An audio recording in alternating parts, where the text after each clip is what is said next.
En España y en toda Europa hay un antes y un después de los Renault 5 y Fiat Seat 127. Estos dos coches, por su tecnología, su comportamiento y sin duda por su estética, fueron los precursores de una etapa de modernidad. Una etapa que para mí acaba con los monovolúmenes y ahora cuando ha comenzado la hegemonía de los SUV. Bienvenidos a Garaje Hermético. Enciérrate con nosotros.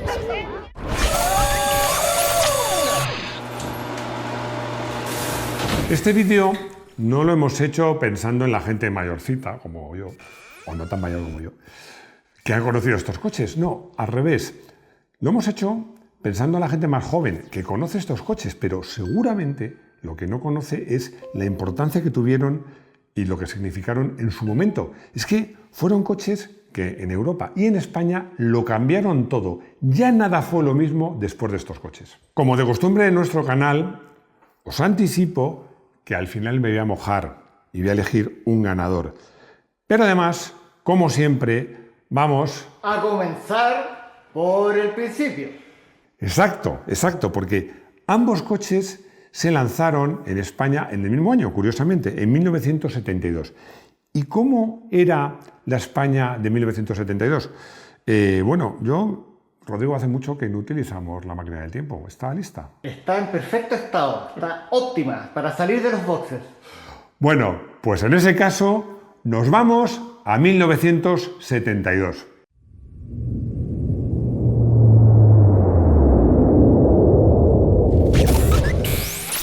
España, 1972.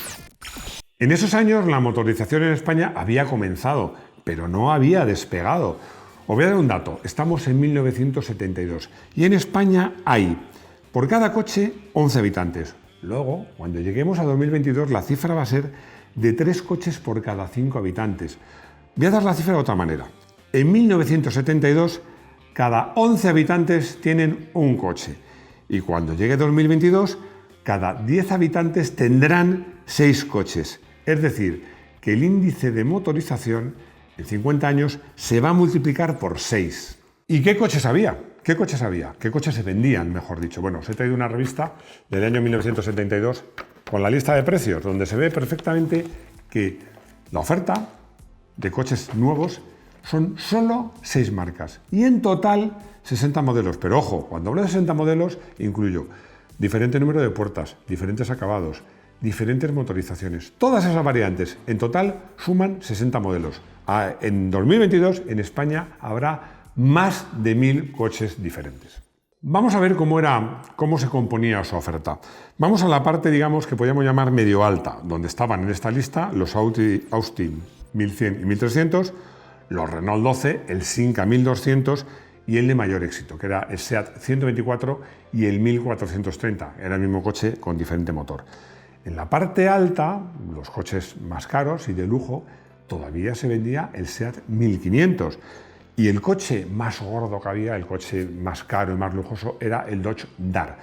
No me quiero olvidar de 2 deportivos muy exclusivos y muy minoritarios. El más minoritario, el Renault Alpine y el Seat 124, en estos años todavía con motor 1600. Pero para este vídeo nos interesa la parte media de la tabla. El coche, digamos, de la clase media.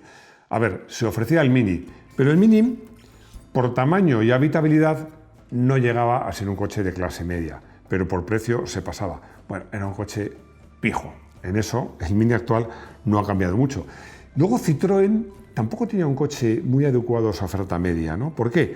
Bueno, el 2 caballos ya acusaba en el año 72, os recuerdo que nació en el 48, pues acusaba el paso del tiempo. El Lian 6 siempre se le entendió como un 2 caballos moderno, no tuvo el éxito que para mi modo de ver merecía. Y el C8, bueno, pues por tamaño y quizá por precio sí eran de esta categoría, pero era demasiado grande para ser un coche también urbano y tenía unas prestaciones muy modestas. Y tenía un cierto toque, si quieres, rústico, rural, algo parecido a lo que le pasaba al Renault 4. Así que la clase media por precio, tamaño, por todo, en 1972 eran una terna de coches que fueron rivales encarnizados. Estamos hablando del Renault 8, del Seat 850 y del Simca 1000. ¿Y qué tienen en común estos 3 coches? Bueno, pues tienen en común Pues que ya eran anticuados. Eran anticuados, yo diría que incluso estéticamente, pero sobre todo técnicamente, porque todos estos coches llevaban motor trasero. Eso comprometía muchas cosas, la habitabilidad, el comportamiento, que era complicado, y sobre todo, bueno, no sé sobre todo, pero también mucho la capacidad del maletero.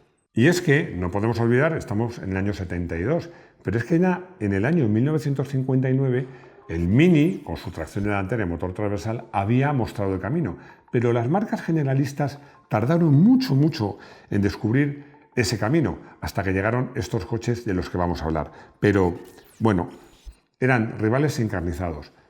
¿Qué ofrecían cada uno de estos dos coches? El SEAT 127 y el Renault 5, o el Renault 5 y el SEAT 127. Vamos a verlo. SEAT 127, casi deportivo. El SEAT 127 se presentó a la prensa española en abril de 1971, por cierto, en la isla de Lanzarote.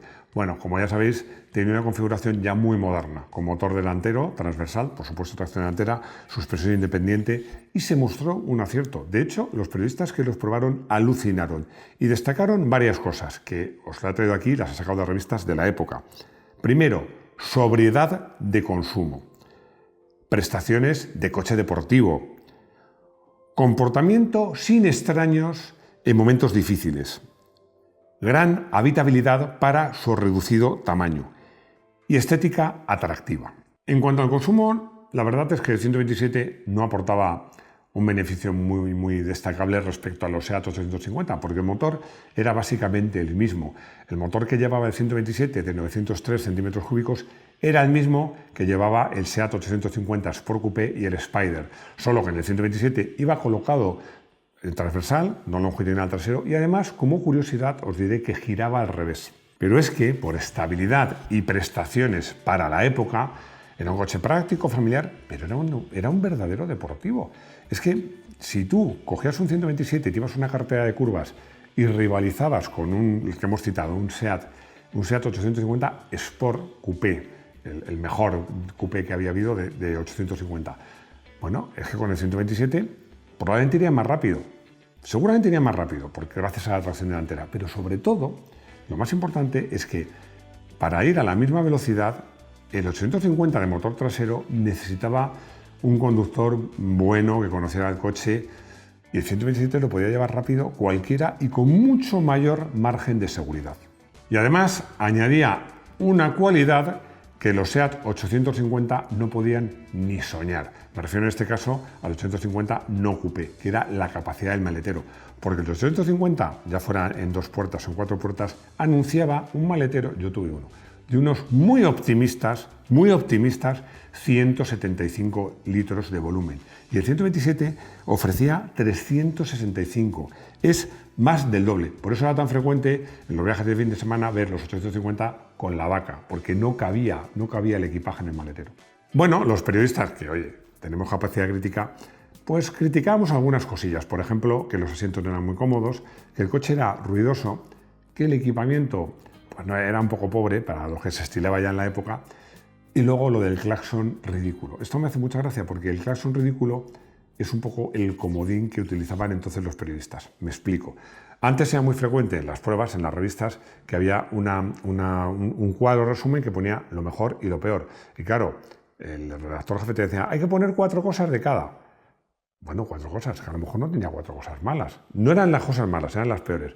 Entonces, cuando no sabías qué poner, pues ponías esto, claxon ridículo, estética banal, visibilidad en 3/4 trasero. Eran comodines cuando el coche realmente no tenía ningún defecto grave. Y en cuanto a estética, todo el mundo hablaba maravillas del 127, hasta que llegó su rival.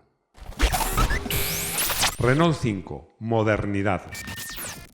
Estéticamente, el Renault 5 arrasó. Esto es así.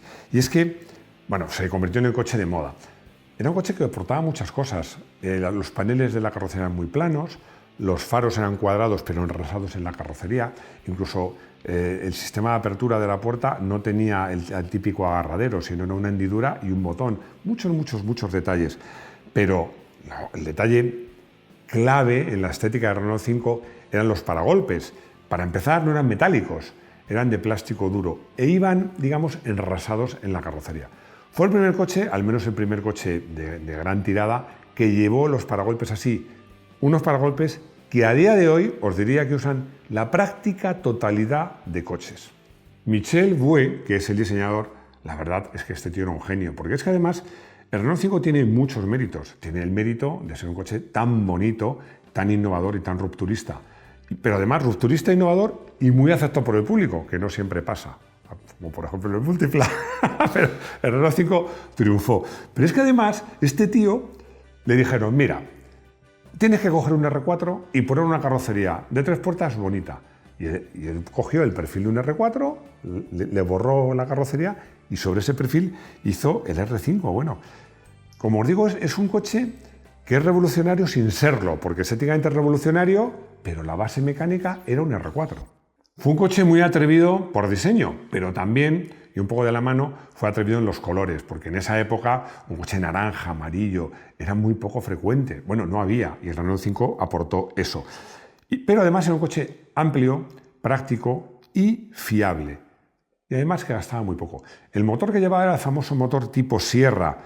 Bueno, no era la bomba, pero era un motor súper robusto. Yo siempre que hablo de este motor, para que os hagáis una idea del robusto que era, siempre cuento la misma anécdota. Que yo estaba cuando trabajaba en una tienda de coches usados, entre un R5 que sonaba, que daba miedo, el propietario dijo, no, es que se me ha debido romper el motor porque lleva sonando así todo el día, llevaba todo el día así. Yo lo primero que hice fue mirar el aceite y no llevaba aceite. Le llené de aceite, dejó de sonar y el tío se fue y nunca volvió. O sea, es que eran motores excepcionalmente robustos. Eso sí, a diferencia del 127, y bueno, aprovecho a decir, a diferencia del sucesor que fue el Super 5, el R5 lleva el motor longitudinal, porque os recuerdo que era un R4, era una evolución del R4. Y esto comprometía bastante, hacía que la habitabilidad fuera menor que en el 127. ¿Y qué le faltaba al R5 como imagen de coche innovador, coche moderno?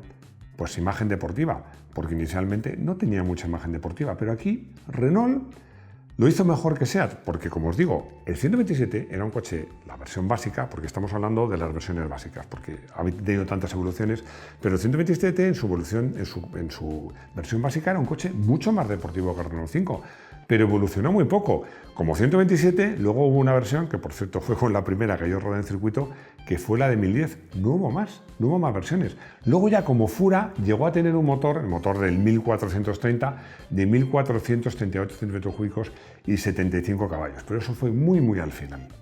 Renault lo hizo mucho mejor en este sentido, porque con relativa rapidez sacó el Renault 5 TS, Turismo Sport, que inicialmente llevaba un motor de 1298 centímetros cúbicos, un 1.3 litros de 65 caballos, pero es que luego sacó en Francia el Alpine, que en España se llamó Copa, con 90 caballos, y luego tuvo una versión turbo, el Renault Alpine Turbo, en España Renault 5 Copa Turbo, de 105 caballos.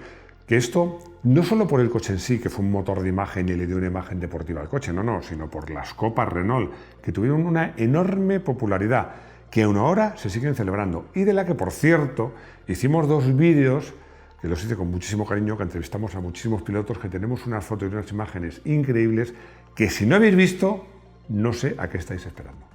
Y luego ya el colofón, el Renault 5 Turbo, un coche que es un hito y un mito. Un coche con motor central, turbo, 200 caballos, que se convirtió en Grupo B. Bueno, fue un coche alucinante, pero que para la gente no dejaba de ser un R5. Comparativa. Comienzo esta comparativa volviendo a recordaros que estamos comparando las versiones, estamos todavía en 1972, las versiones iniciales. Bueno, porque, a ver, el SEAT 127 a lo largo de su vida evolucionó muy poco, ya os he contado. Existió una versión con gasolina normal. En esa época había una gasolina de menos octanaje, primero 85, 82 o incluso 80, que era más barata. Y hubo una versión menos potente para gasolina normal. Y luego una versión en la evolución del 127 con un capó más plano, que era el 1010, que daba nada menos que 52 caballos. También os recuerdo que el 127 nació con solo 2 puertas y tapa de maletero. Luego hubo la versión de 3 puertas con portón trasero y luego una versión 100% española de 5 puertas. El R5 siempre llevó el mismo motor tipo Sierra, que tenía un sistema de camisas húmedas. Esto os voy a contar qué es. Normalmente un bloque motor que suele ser, en esa época suele ser de hierro, ahora es muy habitualmente de aluminio, pues lleva los agujeros de los cilindros, pero luego se le mete una camisa, que es un material de más calidad para permitir el rozamiento. Los motores tipo Sierra no eran así, llevaban el agujero, pero la camisa, pues el agua, por eso se llaman camisas húmedas, pues estaba en contacto con la camisa, eran camisas más gruesas y se encastraban en un bloque motor. Esto, aunque no entender muy bien qué es, sí que voy a decir que tenía una ventaja, que con variar la carrera de cigüeñal y poner unas camisas u otras, con el mismo motor podías tener una familia de cilindradas muy amplia. Este motor tipo Sierra tuvo montones de cilindradas, pero solo en el R5 nació como 956 y hubo versiones de 1037, de 1108, de 1298 y de 1397 centímetros cúbicos. Pero si comparamos las versiones originales, el motor de SEAT, que era un 903, bueno, era una joya, no solo en relación prestaciones-consumo, sino en la alegría con que subía de vueltas. Era un motor que daba 47 caballos a 6.200 revoluciones. Como digo, subía de vueltas muy rápido. En comparación, el motor de R5 era un motor mucho más tranquilo, y eso que tenía más cilindrada, pero ofrecía 41 caballos, es decir, pues 6 caballos menos, que es casi un 15% menos, a 5.500 revoluciones. Pero el motor del SEAT 127, a ver, ya pasan muchos años, se puede decir ahora las verdades. Era un motor que al llegar a los 100.000 kilómetros muchos ya se rompían. Además había una mala, no mala lengua, se decía muy a menudo una leyenda urbana, pero que yo creo que es cierta, que cuando tenías un 127 ya con kilómetros y empezaba a correr más, sabías que se iba a romper. Digo que yo creo que es cierto, porque conozco casos, pero uno muy próximo, el de mi hermano. Mi hermano, yo le encontré un 127 que estaba muy bien, pero tenía 80.000 kilómetros. A los 100.000 le pregunté a mi hermano, oye, ¿qué tal? No, joder, corre un coche un montón. Bueno, a los 110.000 se estropeó y ya hubo que hacer el motor. La verdad es que en esto los R5 eran coches y motores mucho más robustos y más duraderos. Y lo mismo pasaba con la carrocería. Es verdad que a los Renault de la época se les acusaba de tener la chapa muy fina. Bueno, pero eran coches, los R5, mejor acabados, mejor rematados, con más sensación de calidad. También es justo recordar que en esa época, en España, Renault era casi una marca premium, por cierto, algo que quiere volver a ser. En resumen, los 127 tenían una vejez mucho peor. No lo digo yo, lo dice la estadística, porque a pesar de todo se vendieron más SEAT 127 que R5s, y si ahora te pones a buscar en el mercado de segunda mano coches de esa época, vas a ver que hay mucho más R5s que SEAT 127. Ha llegado el momento de volvernos al año 2023.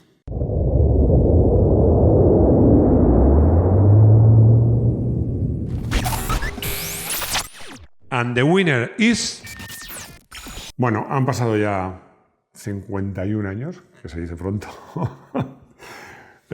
A ver, voy a elegir un ganador y el ganador va a ser el Renault 5. Yo tenía 12 años cuando salió ese coche, pero recuerdo que ese coche me apasionó. Mi tío Marcelino, un tío que vivía en Alcalá, íbamos a verle, yo estaba deseando ir a verle porque tenía uno, además naranja, que me encantaba, y sobre todo que me diera una vuelta. Mi padre en esa época, o muy poco después, se compró un Renault 6 y yo le quise convencer de que se comprara un Renault 5, que era más deportivo, pero claro, mi padre fue bastante sensato y se compró un Renault 6 que para lo que él quería era mucho mejor. Pero estos dos coches supusieron un cambio, era el salto de los coches con motor trasero a los modernos tracción delantera, un cambio de paradigma que duró mucho tiempo. Luego llegaron los monovolúmenes, hubo una época que todo el mundo quería monovolúmenes y ahora estamos en el tema, en la moda de los SUV, que además ha llegado de las manos eléctricos, es otro paradigma y ahora hay marcas que solo fabrican SUV. Voy a elegir un R5 y por supuesto un R5 naranja, pero no le metió Marcelino. Es que yo había estudiado, cuando yo estudiaba, pues estudiaba francés en España, no inglés. Y yo quise estudiar inglés. Me fui a una academia particular, me la pagaba yo con lo que trabajaba los fines de semana. Bueno, y en esa clase había una chica muy pija, que por cierto, voy a advertir, pija es, no sé cómo decirlo, pues una tía rica, con mucho estilillo. Con dinero. Eso. Bueno, con dinerillo, sí, con mucha clase. Y esta chica tenía una cosa buena y una mala. La buena, buenísima, que tenía un Renault 5 naranja, precioso y nuevo. La mala, que tenía novio. Raymond me pregunta si es verdad que los Renault 5 tenían una distancia entre ejes mayor por un lado que por otro. Respuesta, por supuesto, es verdad.